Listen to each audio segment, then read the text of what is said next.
네, 그럼 제 옆에 계신 우민호 감독님부터 간단한 인사 말씀 듣고 시작하겠습니다. 예, 오늘 제가 이제 두 번째 시구를 하게 됐는데 오늘 이렇게 또 제가 항상 존경하는 우리 김성수 감독님 모시고 이렇게 할 수 있어서 무척 영광입니다. 예.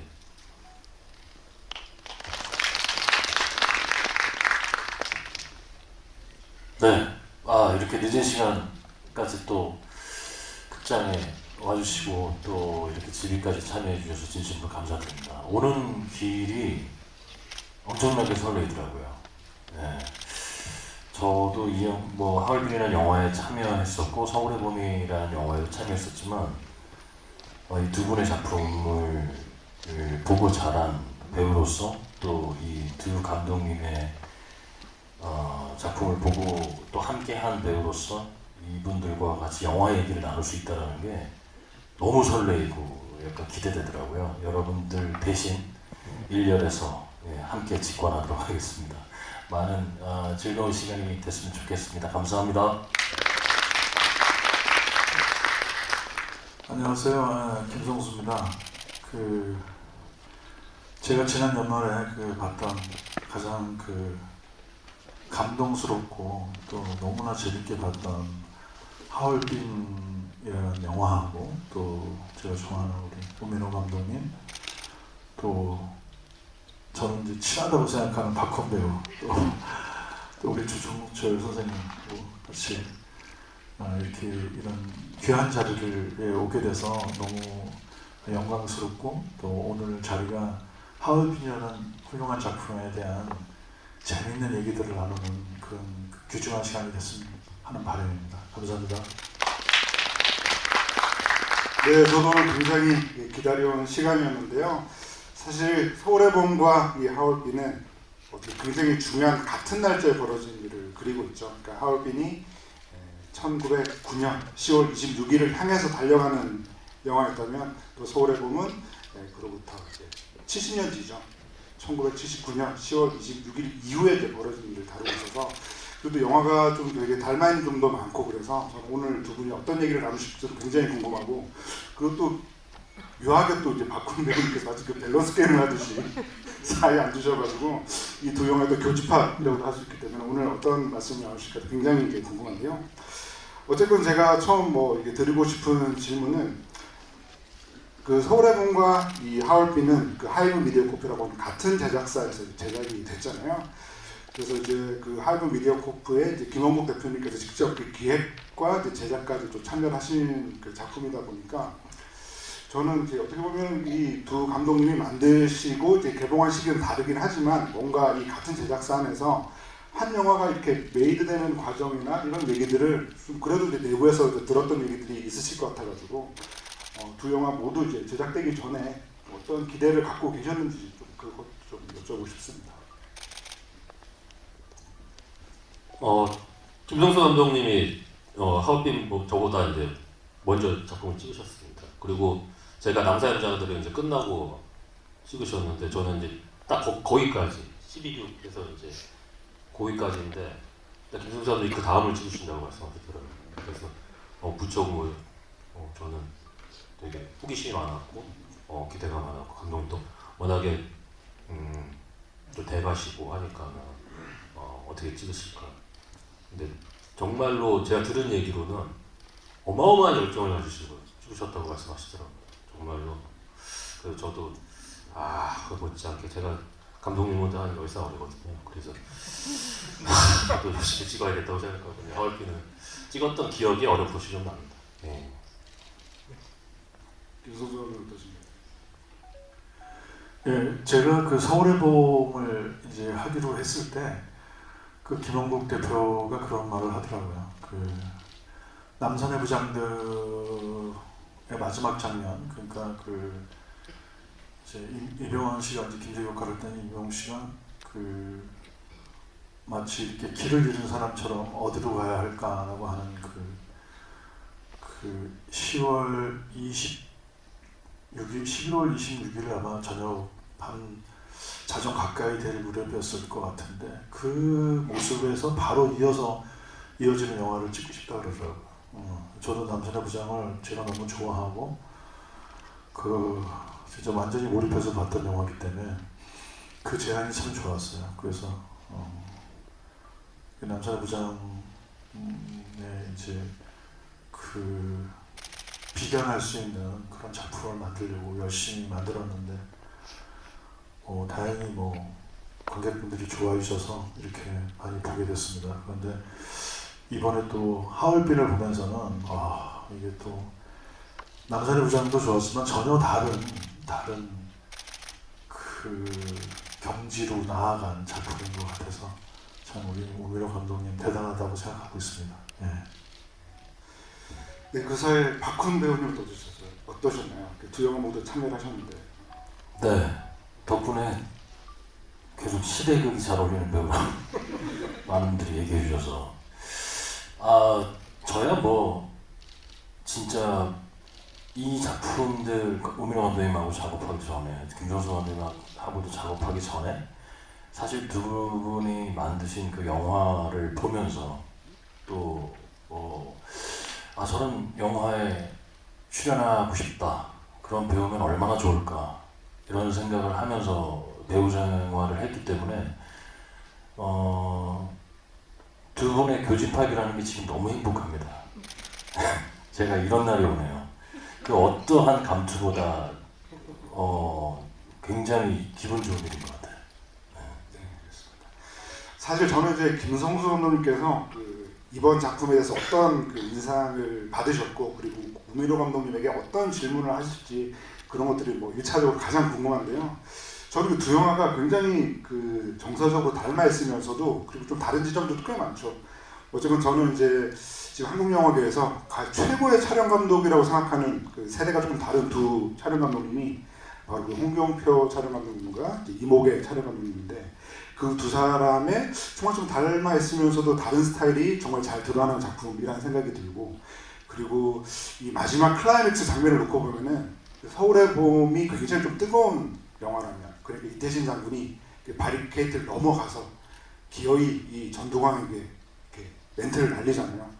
너는 이제 대한민국 군인으로도 그리고 인간으로서 자격이 없다라는 말을 남기는 그런 영화라고 한다면은, 이 하얼빈은 굉장히 좀 차가운 그런, 그리고 이제 마지막 클라이맥스 장면 같은 경우에도 뭔가 이 안중근 장군님의 얼굴이라던가, 그리고 이제 쓰러지는 이토 히로부미의 얼굴, 이런 것들도 좌절하면서 바로 이제 화면이 이제 직부감으로 그 현장을 내려다보는 것으로 처리가 돼서, 저는 이제 그런 것들이 어떻게 보면은 연출자의 굉장히 중요한 결단이고 선택이라는 생각이 들어서, 일단 저는 이제 김성수 감독님께서 우민호 감독님께 오늘 좀 준비하셨던 어떤 질문들을 하실까 저는 굉장히 궁금했습니다.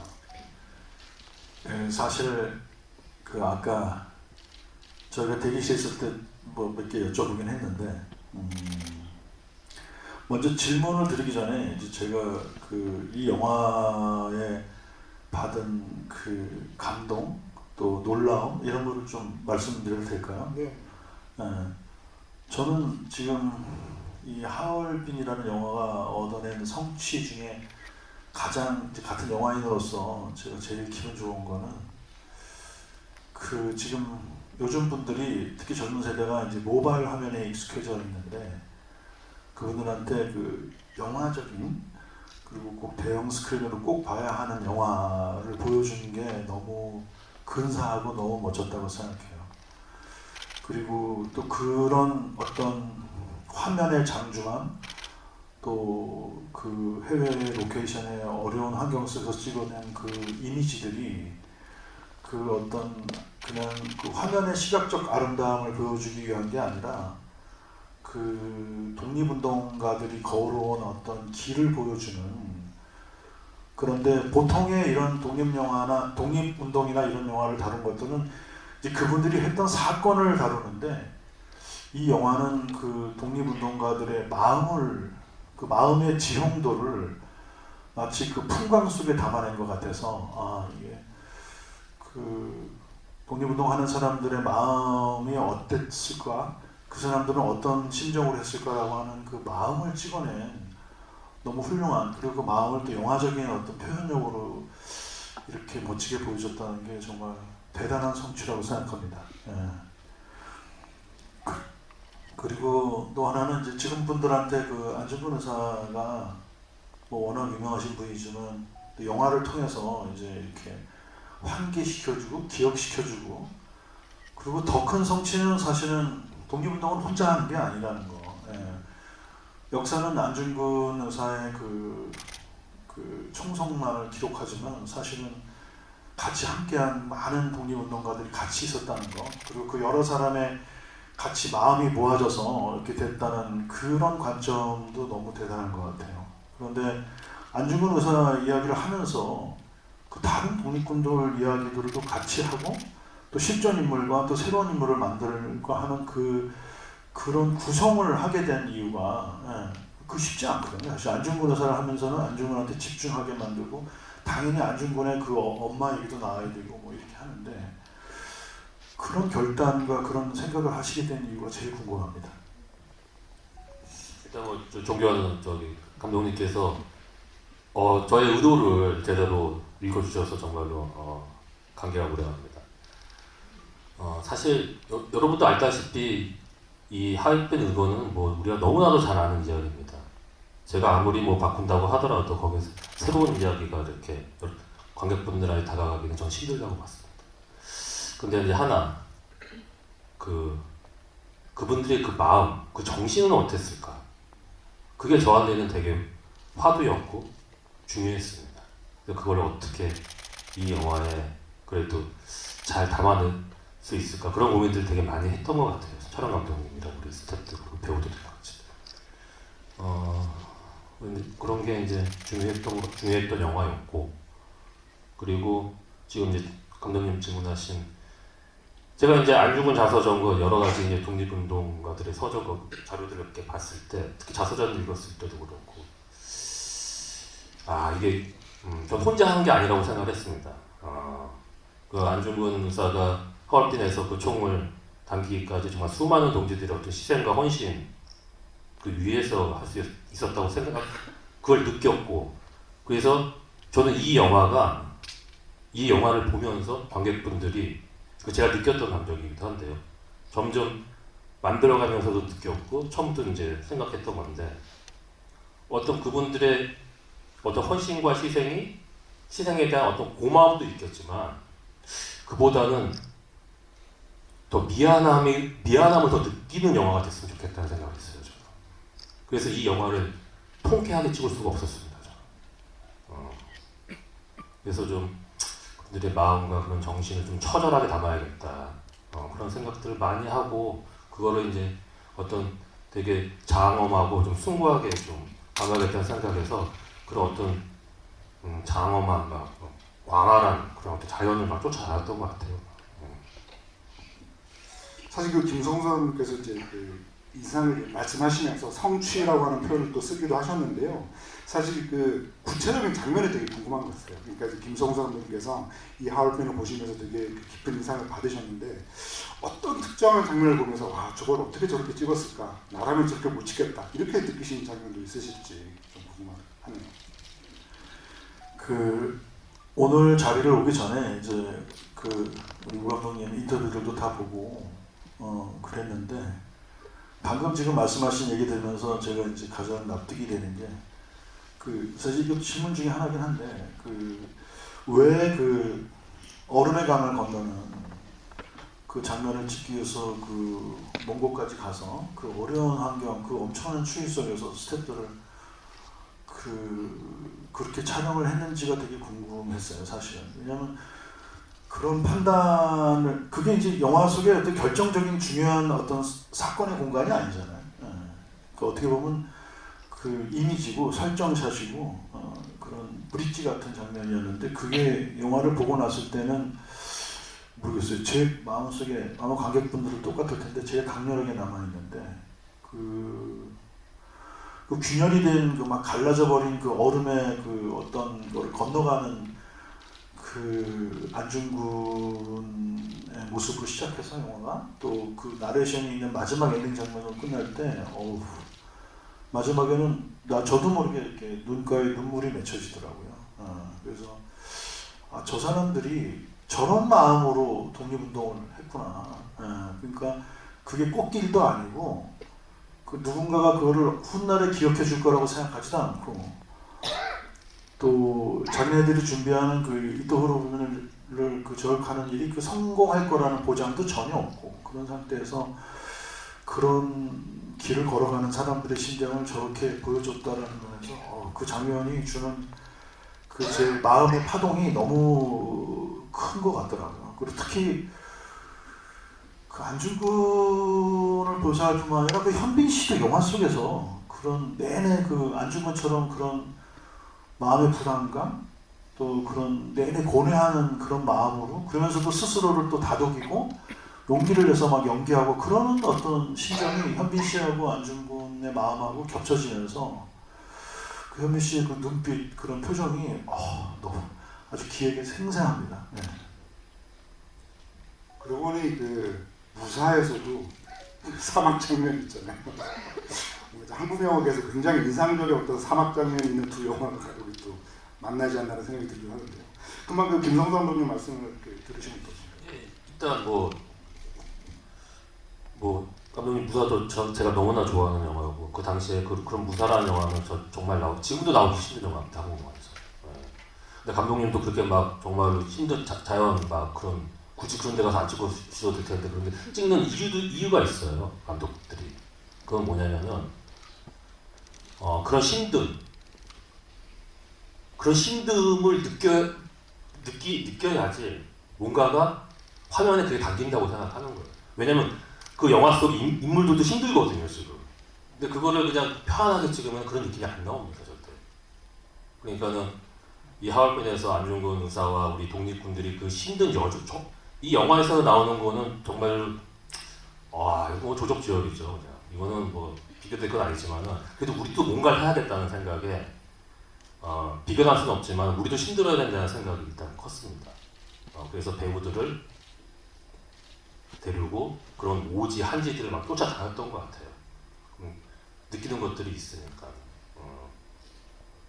그렇게 해서 이제 찍어낸 거죠. 그 몽골까지 막 가고 거기 홉스골이라는 곳으로 갔는데 거기 몽골의 북쪽입니다. 울란바토르까지 비행기 6시간 타고 거기서 거의 한 이틀을 또 비프장도로로 계속 가야 돼요. 또 겨울이니까 더 오래 걸리죠. 그러면 몽골 현지인들이 겨울에 거기를 간다고 그러면은 이유는 하나라는 거죠. 죽으러 가는 거. 정말 그러더라고요. 그걸 왜 가냐고. 죽으러 가는 건데 겨울에 가면. 그러니까 보통 여름에 간다고 합니다. 왜냐면 북쪽이가 거기 필서지로. 우리 이제 찍어야 되니까는 간 거죠. 그래서 거기서 그런 현지 코디네이터가 그러는데 이렇게 영화 작품을 찍은 거는 유일하다고 겨울에 거기 와서 다큐멘터리 이렇게 찍은 적이 있는데 뭐 여행 프로그램이나 처음이라고 그러더라고요. 네. 사실 그 사이에서 그 힘듦을 직접 체험하신 분이 이제 박훈 배우신데 서울에 보면서는 사실 그 문일평은 주로 이제 도청을 하면서 좀 편하게 계셨잖아요. 네, 아주 작은 공간에서. 이번 작품에서는 직접 또 삭발도 하시고 그 특히나 뭐 눈밭도 그렇지만 사실 그 독립군 못지않게 너무 힘들게 지내셨죠. 네. 근데 방금 두 감독님이 말씀해 주시는데 제가 한 장면이 떠올랐어요. 제가 한산이라는 영화를 했을 때 안성기 선배님과 했었습니다.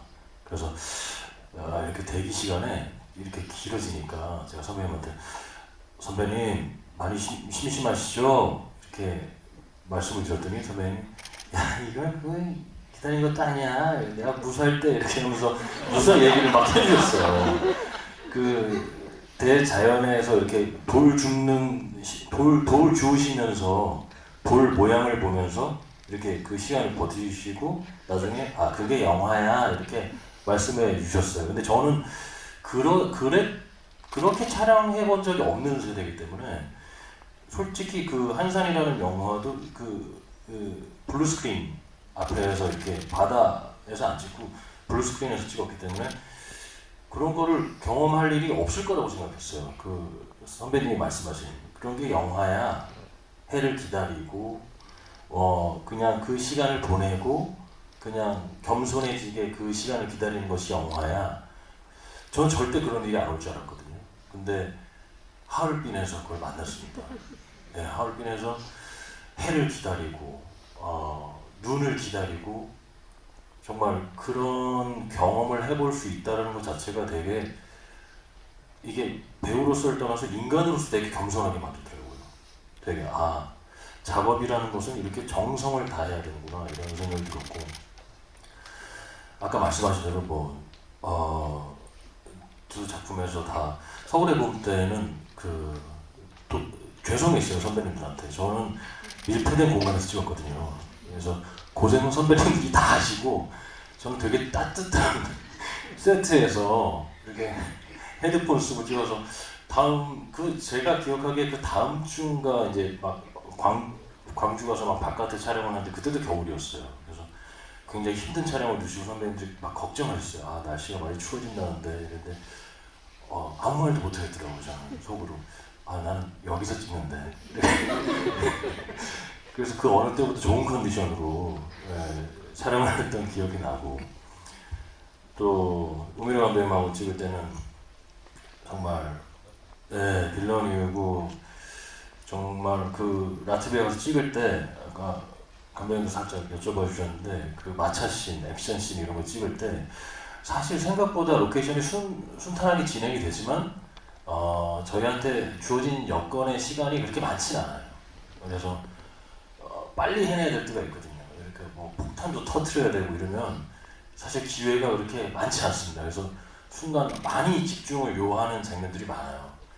그래서 저도 이렇게 막 그 마차를 따라가는 씬을 찍을 때 막 액션 했는데 지금 내가 봤을 때는 요거 안 찍으면 이게 넘어갈 것 같은 거예요. 다음 날로. 그래서 넘어지고 자빠져야 되는데 주변에서 스태프들이 아대 차시네.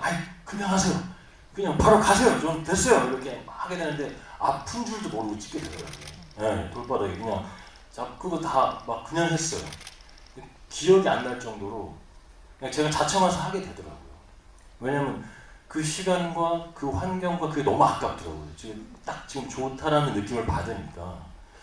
그래서 그런 작업들을 거치면서 정말 영화가 이런 것이고 작업에 대한 기본적인 자세가 이런 것이고 이런 것들을 좀 두 감독님의 영화를 통해서 배워가는 것 같아요.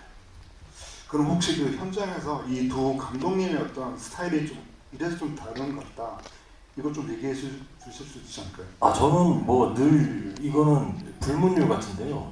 전 세계 저도 배우를 하기 전에 여러 직업을 거쳤습니다. 알바도 하고 이렇게 많은 직업을 거쳐봤는데 제가 단언코 얘기하지만 감독님들이 스태미나가 제일 좋으신 것 같아요. 정말 현장에서 이렇게 스태미나 좋은 분들을 지치질 않으세요. 두 분 다 되게 공통돼요. 그러니까 촬영이 끝날 때까지 지치지 않으세요. 절대로. 그 지친 모습을 본 적이 없어요. 아프셔도 그냥 하시고 정말 어떻게 저렇게 스태미나 좋지? 저는 한 씬 하고 나면 녹초가 되거든요. 정말. 그래서 들어가서 왜 이렇게 힘들지? 이게 나이가 들었는데 감독님들이 너무 스태미나 좋으니까 거기서 티도 못 내겠고 눈치를 계속 보고 있고 그리고 되게 인상 깊었던 건 하얼빈 하면서 중간에 감독님이랑 이제 중간에 술을 마실 기회가 있었는데 이렇게 눈이 정말 눈이 약간 부어 계시는 것 같은 느낌이 들어서 술 마시는데 그런 말씀하시더라고요. 그래서 눈이 많이 부어 계세요? 그러니까 우셨대요. 독립군들이 막 고초를 겪는 장면을 이렇게 찍고 거기에 희생된 이런 사람들 이런 내용을 찍은 다음이었는데 감독님이 오늘 그런 장면들을 찍으면서 본인도 데이라는 영화를 하기 위해서 본의 아니게 나 때문에 상처받고 날 위해서 희생한 사람들이 있을 텐데 그런 생각들이 갑자기 들면서 눈물이 갑자기 나더래요. 그거 대답했습니까? 예. 감독님이 그때 그렇게 말씀을 하시고 형수님한테 전화해서 엄청 우셨다고 저한테 그래서 그거 힘들어서 울었어요. 네. 그런 마음도 있었는데 네. 너무 힘들더라고요. 그래서 그 얘기를 듣고 그래 저런 마음이 있어야 수장으로서 이 영화를 끌는 힘이 생기는구나 이런 생각이 들었고 또 성수 감독님하고 작업할 때 제가 아직도 잊혀지진 않는 그 첫 회식에서 배우들이 이렇게 딱 있는데 전체 회식이었거든요. 감독님이 이제 이런저런 얘기하시다가 저희 스태프들한테 잘해주십시오. 저는 항상 최고의 스태프들과 일합니다. 배우들한테 이렇게 딱 말씀해 주셨어요. 근데 그 말을 듣는 순간 아, 잘해야겠다. 여기 스태프들에게 존중하고, 왜냐면 촬영을 하다 보면 저희도 감정을 갖고 일하는 일이니까 감정이 태도가 될 때가 있어요. 가끔 이렇게 예민한 씬들을 찍거나 이랬을 때 본의 아니게 이렇게 툭툭 말이 나가거나 이렇게 할 때가 있거든요. 근데 감독님이 그 말씀을 해주시는 순간 아, 내가 어떠한 태도로 이 작업에 임해야 되는지가 정신이 번쩍 들고 이렇게 팀이 되는구나, 이렇게 한 팀이 되어가는구나를 느꼈어요. 그래서 어떤 그런 현장을 끌어나가시는 그 힘, 두 분이 그런 거 굉장히 공통적이신 것 같고, 그 뜨거움, 그 다음에 지치지 않는 스태미나, 그게 가장 공통적인 것 같습니다. 제 꿈이 저 우리 김성수 감독님처럼 이렇게 계속 영화를 찍는 게 제 꿈입니다, 사실은. 그래서 저도 이제 김성수 감독님 그 워낙 열정적이신 거 이제 워낙 한국 영화의 레전드시고 들었는데, 그래서 여기 올 때 사실 다시 한번 찾아봤어요, 감독님 이력을. 뒷조사까지는 아니고 찾아봤는데, 저도 좀 현장이 좀 뜨거운 편이거든요. 근데 놀랍게도 그 감독님 이력이 맞는다면 저랑 생일이 같으시더라고요. 7월 31일 맞습니까? 네. 거의 사주도 같은 거. 그건 아닐 수도 있는데 일단 생일은 저랑 같으세요. 죄송합니다. 제가 생년월일을 가짜로 올려놨습니다.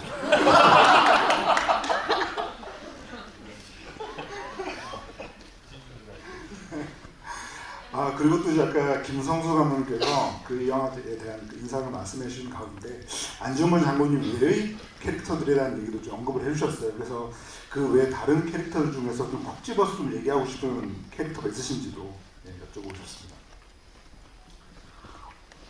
그 훌륭한 배우분들이 많이 나왔지만 다 연기 다 잘하는 사람들만 나왔잖아요. 또 제가 또 특별히 좋아하는 배우, 특히 그 릴리 프랭크도 또 나오고 그랬는데, 먼저 제 옆에 있는 박훈 씨에 대해서 좀 말씀드릴게요. 제가 아까 하얼빈을 그 영화적인 영화라고 했는데, 그게 좀 표현이 좀 그렇지만 우리가 또 어떤 사람한테도 인간적인 냄새가 난다 이렇게 하듯이 그 훈 씨는 좀 배우 같은 배우라는 생각이 들어요. 저도 어렸을 때 연극을 먼저 시작하고 그 다음에 영화를 했는데, 그때 제가 생각했던 막연히 생각하는 저런 사람이 배우야라고 하는 제가 머릿속에 그리는 배우의 모습이랑 되게 비슷하더라고요. 원래는 저랑 친한 이제 추창민 감독이 저한테 추천해서 이제 같이 만나게 됐는데, 박훈 씨랑 이러면서는 자기가 해야 되는 캐릭터, 또 대사, 상황 이런 거에 대한 몰입이 엄청나요.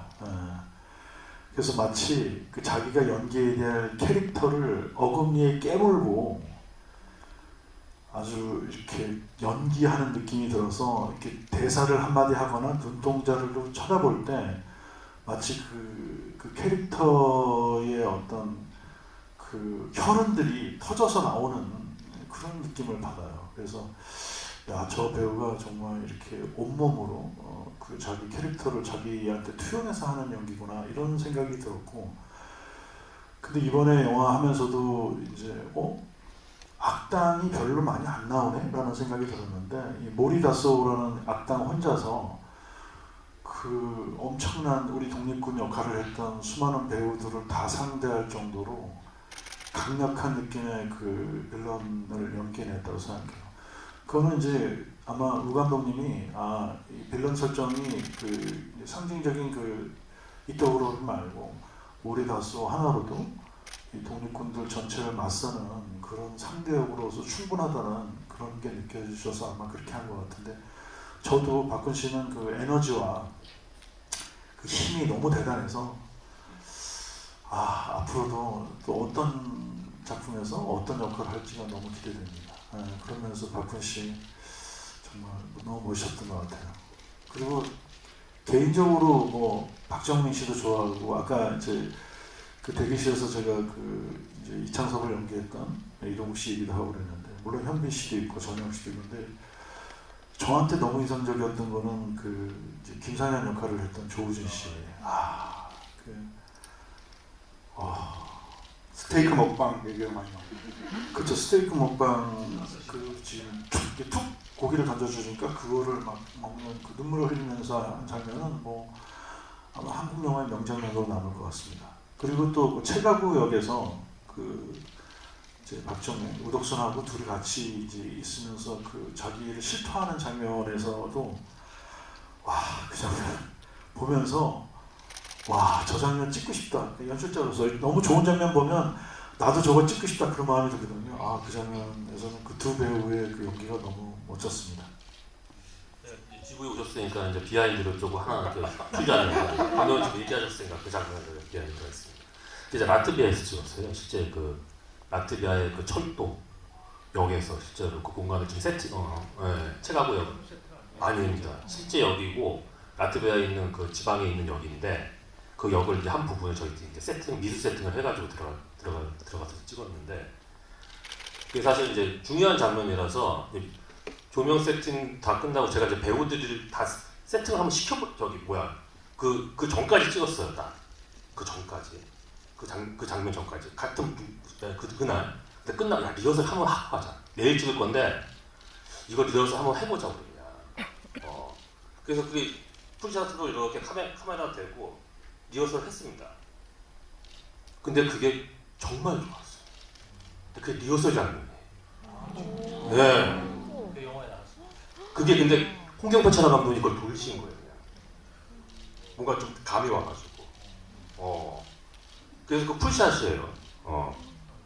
근데 그걸 했고 저는 정말 좋았거든요. 그래서 이제 그날 우리가 간단히 저녁을 먹으면서 내일 이제 찍어야 되니까 이런 얘기 저런 얘기를 막 하게 되는 거죠.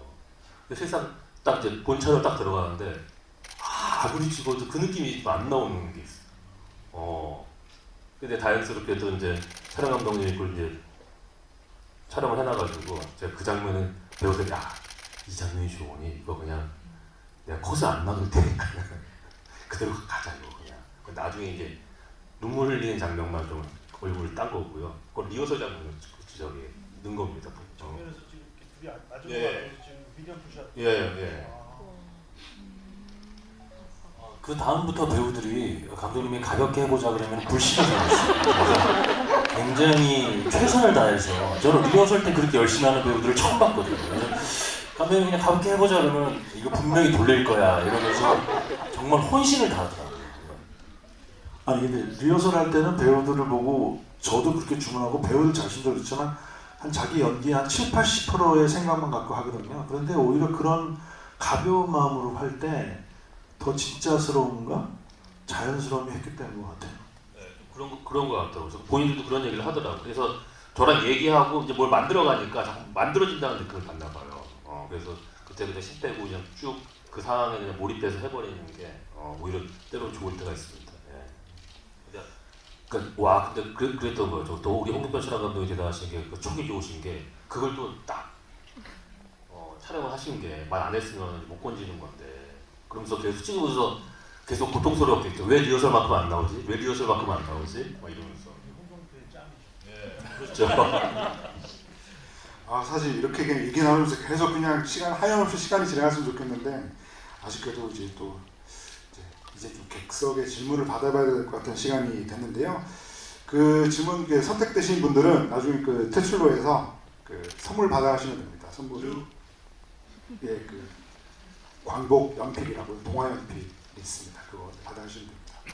네, 그럼 손 들으시면 여기 두 번째 줄 있겠습니다. 예, 손 들으세요. 예.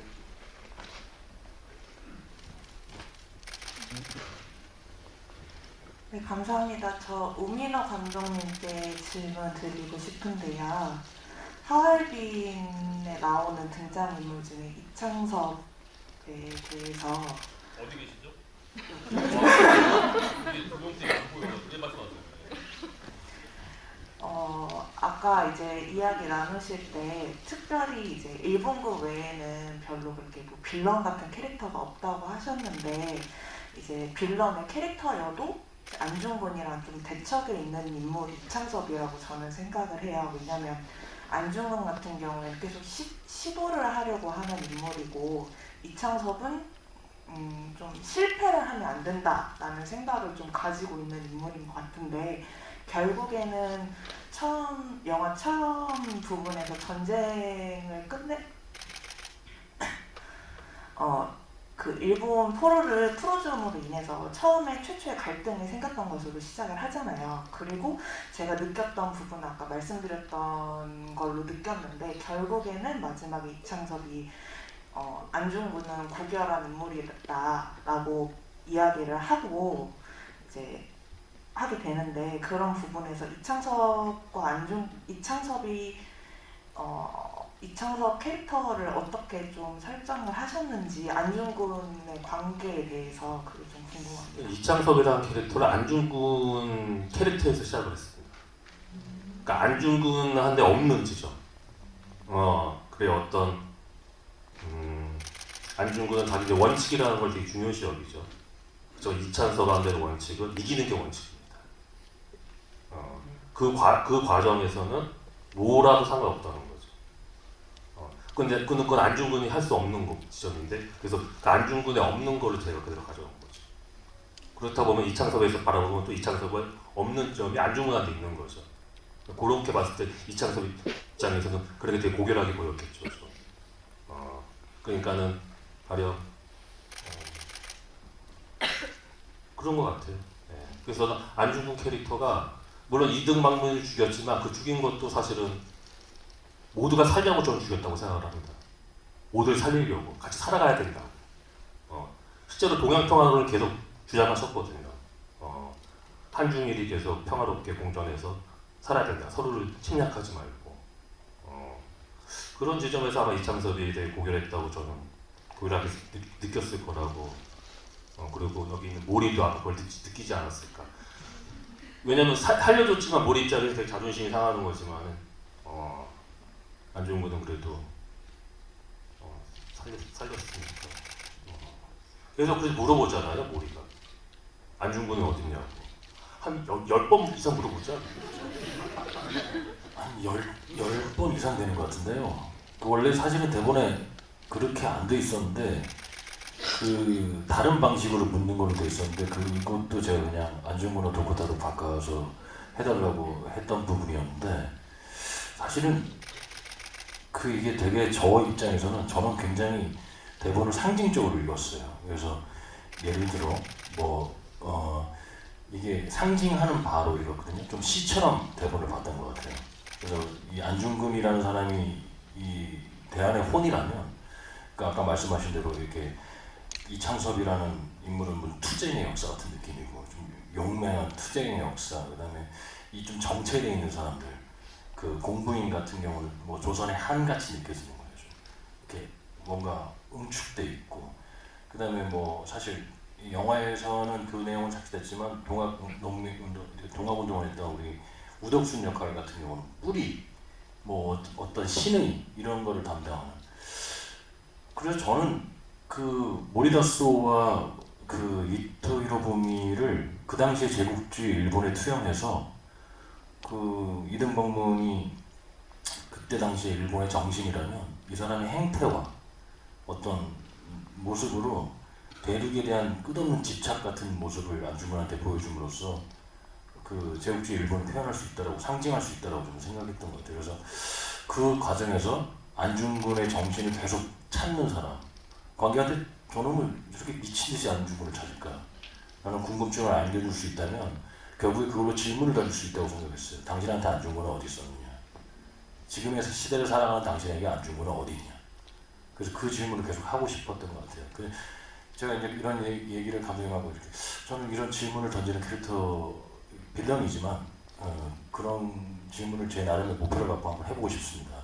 그리고 일본 뭔지 제가 느끼기에 일본 사람들은 모리도 그렇지만은 뭔가 죽음으로써 자기 뭔가 이렇게 명예를 회복한다거나 항상 그런 식이 좀 많습니다. 네. 근데 한국 사람들은 좀 다른 것 같아요. 거기랑. 한국은 뭔가 살아야 되는 거예요. 모진 뭐 상황 속에서도 그게 한민족이었던 것 같아요. 제가 이 영화를 찍으면서 가장 영향을 받은 책이 하나 있는데 그게 박경리의 토지라는 책입니다. 그 책이 결국 하고자 하는 이야기는 되게 모진 생명력이에요. 우리나라가 되게 수많은 외세 침략을 받고 뭐 그랬잖아요. 되게 그럼에도 불구하고 계속 극복해 나가거든요. 지금 뭐 6.25 전쟁도 마찬가지고 민주화 항쟁도 마찬가지고 지금 또 계엄도 마찬가지고. 그러니까는 저는 이 영화가 그런 어떤 안중근 또 의사가 하시는 말씀도 그렇고 맨 마지막에 그 모진 생명력 끝까지 우리가 아니면은 그 다음 또 그 다음은 계속 뒷걸음이 되는 거죠. 나는 이제 여기까지 갔고 죽었고 그러면 니네 산자들이 우리의 죽음을 대신해서 니들이 이제 싸워라. 그리고 니들이 싸우면 또 그 다음 세대가 또 싸울 것이고. 저는 이제 그런 것 같아요. 네. 저도 한마디 못하면 사실 저는 그 이창섭 역할을 했던 이동욱 씨, 그 저런 매력이 강렬한 거칠고 아주 남성적인 매력이 있다는 거에 깜짝 놀랐어요. 그래서 아주 이동욱 씨한테 푹 빠져서 보았고, 그 아까 말씀하신 그 이제 안중근을 고결하다고 말하면서 마지막 최후를 맞이하는 장면에서는 지금 감독님 설명을 들으니까 우 감독님 말씀하신 것처럼 안중근의 다른 일면을 반영한다는 측면도 들었고요.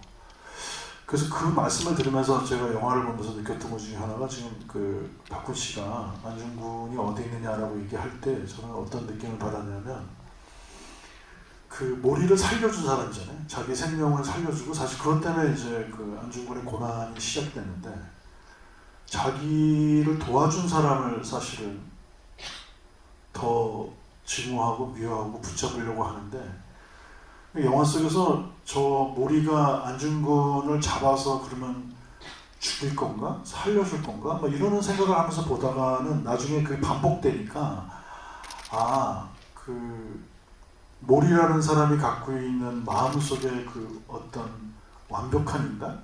그 자기가 이루지 못한 어떤 인간의 형태에 대한 열망? 이런 거가 좀 느껴졌어요. 그러니까 안중근은 그 모리한테 이제 나는 이런 사람이야 라는 걸 보여줬는데 그때 모리가 자기한테 결여된 어떤 거를 봤던 것 같아요. 그래서 저는 영화를 보면서 끝까지 저 모리는 안중근이라고 하는 그 마음의 이상향에 닿지 못할 거라는 생각이 들었고 그 할빈역에서 공부인이 딱 이렇게 그 막아서는 장면에서 좀 마음속으로 굉장히 그런 관객으로서 통쾌함을 느꼈던 것 같아요. 그러니까 안중근이 어디 있느냐고 하는 거는 안중근이라고 하는 자기의 이상향 하지만 자기는 결코 다다를 수 없는 그런 거를 계속 묻는 질문처럼 들렸습니다. 사실 저도 여기 한 말씀 좀 보태고 싶은데 뭐냐면 제가 이제 이 영화를 3번 봤어요. 3번 봤는데 3번째 보면서는 살짝 좀 눈물이 났거든요. 어떤 장면에서 눈물이 나냐면 그 영화 속에서 안중근이라고 하는 사람은 누군가 이렇게 그 잠깐 그 대열에서 이탈했다가 돌아왔을 때 보면 그냥 묻지도 따지지도 않고 달려가가지고 일단 끌어안아요. 끌어안으면서 뭐 잘 지내냐 어떻게 지내냐 이렇게 물어보는데 사실 그 이창섭은 그게 불가능한 인간이잖아요. 그러다 보니까 이창섭이 그 안중근에게 느낀 그런 게 있었던 것 같아서 저는 이제 희한하게 이제 그 장면에서는 그 안중근 장군님의 얼굴이 보이지도 않는데 일단 문이 열리면 달려가서 끌어안는 그 어떤 믿음 이런 것들이 저는 이제 굉장히 울컥하게 만들지 않았나 그런 생각이 듭니다. 네, 또 다음 질문 받도록 하겠습니다. 저기 계단 통로 쪽에 계신 분 받겠습니다.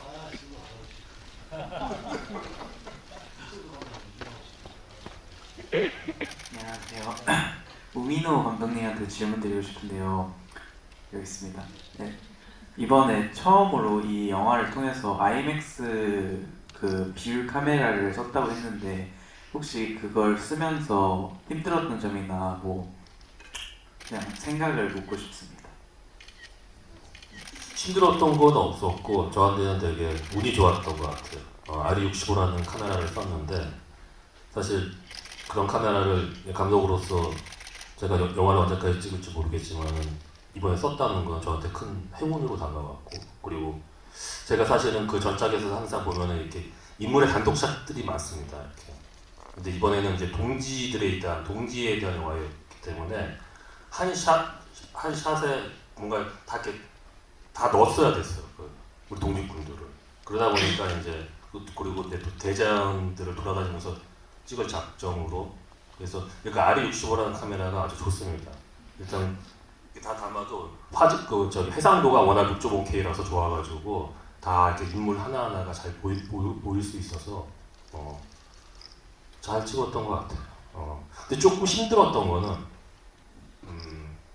제가 그 전작에서는 보통 카메라를 항상 2대, 3대씩 돌려서 찍었거든요.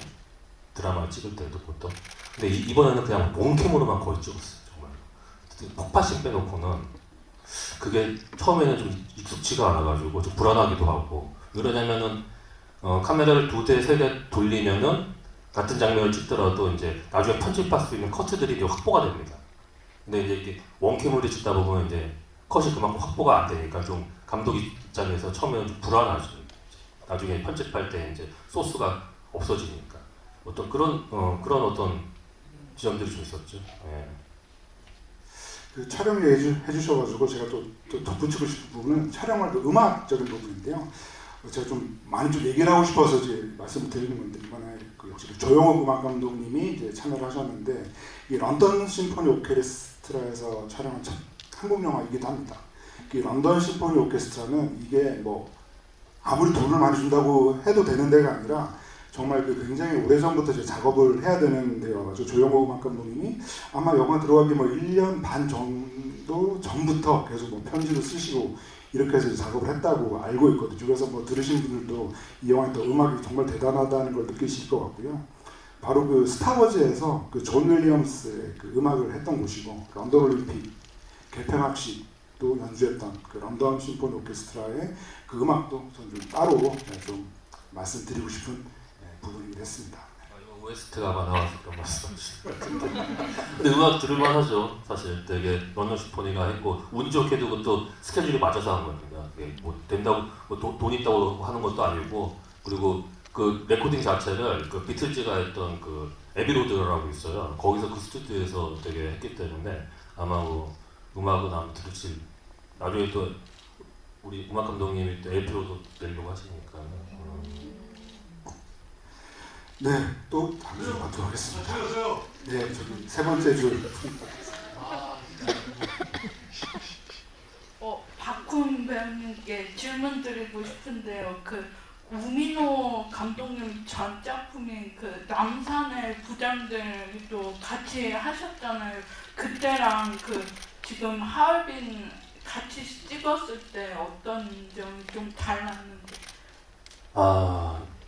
굉장히 달랐다라고 보시면 될 것 같아요. 왜냐면 그 남산의 부장들을 그 감독님과 찍을 때는 제가 영화 작업에 대한 경험이 많지 않을 때였어요. 그래서 사실은 경험도 많지 않은데 하필 대배우 또 이병헌 선배님과만 찍는 씬이었어요. 그 한 4-5씬이. 그러니까 정말 긴장을 너무 많이 했고 막 숨이 막힐 정도로 항상 좀 이렇게 긴장하고 이렇게 현장에 갔던 것 같아요. 그래서 감독님을 받은 기억이 많지 않아요. 제 기억에. 그 정도로 생각이 안 날 정도. 감독님도 힘든데, 감독님도 저한테 너무 대감독님이고 이렇게 좋은 작품들을 많이 만들어주시고 이랬는데, 그래서 뭐 영화적으로 봤을 때 편집으로 이렇게 이렇게 안 나오긴 했지만 그 작업이 저한테 굉장히 큰 밑거름이었어요. 왜냐면 내가 병원 선배님 같은 대배우와 이렇게 해본 것과 그 경험과 그 다음에 영화를 나중에 남산의 부장들을 봤을 때 너무 멋진 거예요, 영화가. 그래서 와, 내가 이 작업을 했다고? 약간 이렇게 생각됐어요. 그래서 그 이후에 아까 감독님 말씀해 주셨지만 주창민 감독님하고도 작업을 하고 또 김성수 감독님하고도 작업을 하면서 조금씩 이런 영화 일이나 작업에 대한 태도나 이런 생각들이 형성되기 시작한 것 같아요. 그리고 이제 하얼빈에서 감독님을 제대로 봤을 땐 저도 나름 열심히 돌을 닦고 이제 수련해 왔고 감독님과 만나서 딱 했는데 와 일본이네. 이 자연에서 실사로 찍고 아직 멀었구나. 아직 이 내공이 부족하구나. 이런 생각이 많이 들게 해주는 작업. 그러니까 참 저도 어떤 이 과정 안에서 계속 배우로서 한 스텝 한 스텝씩 성장을 해 나가는 것 같은 그런 느낌을 받습니다. 네, 조금만 더 보실게요. 그 정말로 그 이병이란 대배우 앞에서 전혀 주저주저하고 정말 잘했습니다. 제가 못해서 통편집을 한 게 아니라 그게 어쩔 수 없이 그 내용상에서 날아갈 수밖에 없는 상태였기 때문에 제가 편집을 한 거지. 그래서 저도 너무나도 아쉬웠고, 그래서 이 몰이라는 역할이 저한테 제 대본을 쓸 때 저는 박훈 배우만 생각을 하고 썼어요. 근데 그래서 제가 전화를 했어요. 전화를 바로 다 쓰고 대본을. 서울의 봄을 찍고 있었어요. 네, 서울에 보면 부산 네, 부산 호텔 앞에서 아직도 기억납니다. 그래서 이런 절대 이번에는 뭐 편집이 될 수 없는 캐릭터다 이거는. 근데 원문이 강조하셨어요. 대본도 아니고 한다고 그러더라고요. 근데 나중에 대본 보고서 이제 일본군이니까 그 일본 말이 정말 어렵습니다. 근데 보셔서 알겠지만요, 박훈 배우의 저 일본어 실력은요 릴리 프랭키가 인정을 했어요. 완벽하다고. 그 정도로 정말 한 거예요. 그것도 지금 이 시대의 일본어가 아닙니다. 그 시대의 일본어를 한 거예요. 약간 고어체, 문어체. 정말 대단한 배우입니다. 감독님도 좋아하는 배우라고 말씀하셨지만 저도 릴리 프랭키라는 배우를 굉장히 좋아하고 또 저희 어떻게 보면 저희 나라의 시점에서 이토 히로부미는 저희 나라의 시점과 어쨌거나 그들의 시점은 다를 수 있잖아요. 이런 작품을 선택해준 큰 용기가 있는 배우분에 대한 그분이 오셔서 제가 이걸 허투루 했을 때 야 한국 배우들 대충 하던데 이런 느낌을 드리고 싶지 않았어요. 그분도 그렇게 어렵게 선택해서 이 작품에 참여해 주셨는데 나도 어떻게든 그분이 보였을 때 그 일본 분들이 보였을 때 조금이라도 좀 야 그래도 저는 애썼네 라는 느낌은 주자 이런 마음을 갖고 좀 임했던 것 같아요. 사실 정말 굉장한 용기죠. 왜냐하면 그 봉오동 전투에 출연했던 그 배우 같은 경우에는 일본에 돌아가서 아마 CF가 다 잘려나마 그렇게 제가 알고 있습니다. 그 정도로 특히나 이번 작품의 무게감을 생각하면 그건 엄청난 그 용기로 출연하셨다는 생각이 들고요. 그리고 아쉽지만 그 질문은 이제 그만 받아야 될 것 같은데요. 사실 오늘 저 이제 그 김성수 감독님께서 굉장히 여러 질문들 많이 준비해 오셨는데 그래도 혹시 마지막 질문을 그래도 감독님께서 해주시면 어떨까? 그런 생각이 듭니다.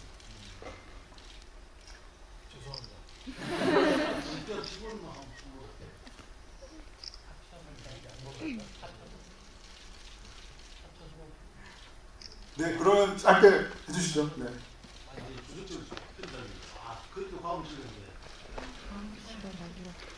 네, 짧게 해주시기 바랍니다. 네. 아니 근데 질문을 하시되 어떤 서운함이나 이런 거를 말씀하시는 건 좀 그래요. 왜냐면 그래서 드리는 거니까. 네. 그런 게 아니고 오늘 오신다 하길래 제가 그 서울의 봄이 1312만 해가지고 1000만 넘었지 않습니까? 그 넘게 된 배경이 이제 제가 오기 전에 한번 몇 번을 N차 관람인지 한 23회 정도 했더라고요. 서울의 봄은. 근데 지금 하얼빈 같은 경우는 제가 25회 정도를 N차 관람하고 있는데 집이도 지난 8일날 그 홍경포 그 차비 감독 온대가지고 저 집이 참석했습니다. 근데 궁금한 게 이제 김성 감독님이 한 게 뭐냐면 그 저희들 볼 때도 했는데 마지막에 이태신 장군이 바리케이트를 넘어가는 장면 원래는 사실은 서울 보면 그 역사에 그런 뭐 그런 내용이 없는데 그걸 의도하게 된 이유가 뭔지 그게 진짜 궁금했거든요. 그거 좀 궁금해서 질문 드렸습니다. 하얼빈에 대해서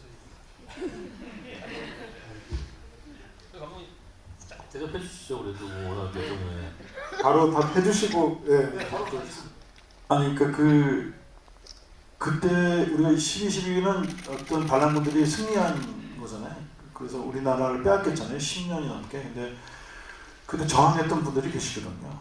근데 그 저항했던 분들을 사람들이 모르니까 저항했던 분들의 저항을 좀 상징적으로 보여주는 그것이 비록 실패했지만 그분들의 마음을 보여주는 장면이라고 생각해서 이제 그런 그런 픽션의 어떤 설정을 한 겁니다. 그리고 저는 이제 제가 그러면 질문을 해주셨으니까 제가 말씀드리면 아까 그 이창섭 역할 얘기를 했는데 그 이창섭이 저도 보면서는 그 장면 영화 속에서는 이창섭 장면이 이창섭이 맞다고 생각했어요 순간적으로.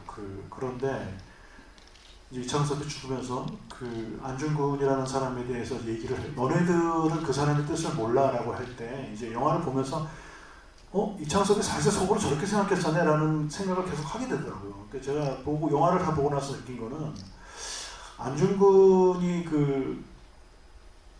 제가 안중근에 대해서 저도 이제 옛날부터 알 때 제일 속상한 게 좀 꽤 됐어요. 일본에서 안중근에 대한 거를 굉장히 높은 직책에 있는 사람이 안중근을 범죄자라고 하더라고요.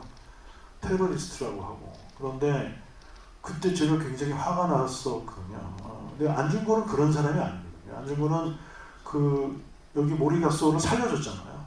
포로로 잡힌 사람을 그 당시에 살려주고 자기가 이 독립운동에서 자기가 제거해야 될 사람, 없애야 될 사람을 이제 그런 모든 우리나라를 침략한 원흉을 찾아서 그 사람을 죽인 거기 때문에 그 테러리스트가 하는 행동이 아니잖아요. 그러니까 이창섭 같은 독립운동은 당장의 싸움, 눈앞에 보는 거. 우리도 내일 오늘의 그 중요함을 위해서 싸우잖아요. 그것 때문에 이제 어떤 자기의 이득과 자기한테 도움이 되는 방향으로 하지만 안중근은 그 방향을 정한 사람 같아요. 그래서 안중근이 했던 독립운동은 그 이후에 우리나라 독립운동사의 그런 저항과 투쟁의 방식, 그 다음에 사상적인 토대를 만들어준 거기 때문에 굉장히 우리가 길게 보고 해야 된다라는 거를 이 영화가 보여주고 또 마지막 장면에서 그런 얘기가 나레이션에 나오니까 제가 더 뭉클하고 더 눈물이 났던 것 같습니다. 질문이 아니라 제가 이제 이 영화에서 너무 좋았던 장면을 마지막에 말씀드리려고 가름하겠습니다. 잘했습니다.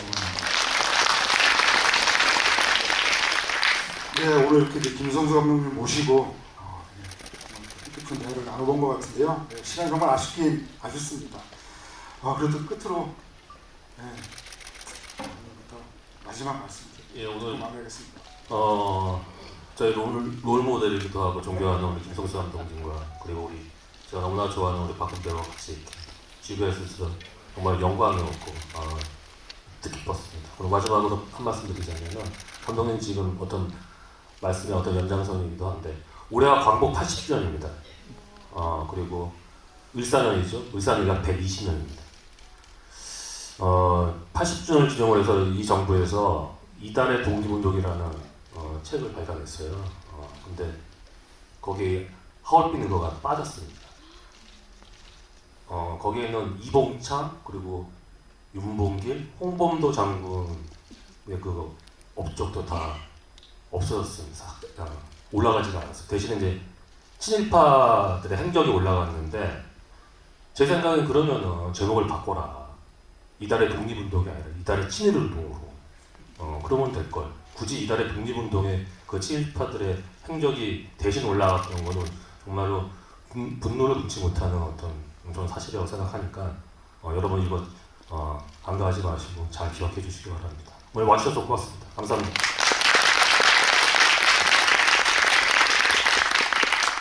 네, 늦은 시간까지 또 영화 관람해 주시고 또 이렇게 집이 함께 해주셔서 너무너무 감사드립니다. 제가 오늘 갖고 온 설레임만큼의 즐거움과 또 유익함을 가지고 돌아가셨으면 좋겠습니다. 그리고 제 집이나 이런 거 할 때마다 느끼는 건데 극장은 지금 위기다 이런 얘기를 많이 듣게 돼요. 영화하면서 참 관객 여러분 한 분 한 분이 얼마나 소중한지 새삼 더 느끼게 되는 요즘입니다. 제 기준에서. 그런데 이렇게 집이하고 나면 이렇게나 영화를 사랑해 주시는 분들이 많구나 하는 생각 때문에 희망을 찾습니다. 다시 한번 와주셔서 진심으로 감사드리고 그리고 제가 너무 존경하고 좋아하는 감독님 영화에 나오는 배우라는 걸 꼭 기억해 주시기 바랍니다. 감사합니다. 저는 아까 길게 얘기해서 그 하얼빈은 꼭 극장에서 봐야 돼요. 예. 저기 아까 선생님도 20번 넘게 보시다 그러는데 또 너무 감사하고 그리고 반복해서 봐도 너무 재밌고 너무 근사하고 너무 매력적인 그 작품입니다. 여기 하얼빈을 사랑하는 분들이니까 여기 이 자리에 와주신 건데 여러분들도 그 사랑의 마음을 주변 분들에게도 더 말씀해서 하얼빈은 꼭 극장에서 꼭 봐야 된다고 말씀해 주시면 정말 감사하겠습니다. 여러분 감사합니다. 네, 1년 전에 서울의 봄 그리고 작년 말에 이 하얼빈 이 두 영화가 없었으면 지금 한국 영화가 얼마나 허전했을까 그런 생각이 좀 문득 들더라고요. 그리고 새해가 됐죠. 2월 7일 하얼빈 동계 아시안 게임이 열리는데요. 네, 하얼빈은 그때까지 계속 사용될 것 같습니다. 그래서 중간에 입소문 많이 내주시고 엔차 관람도 해주시기 바랍니다. 네, 오늘 함께 해주신 세 분께 큰 박수 드리면서 마무리하겠습니다. 감사합니다.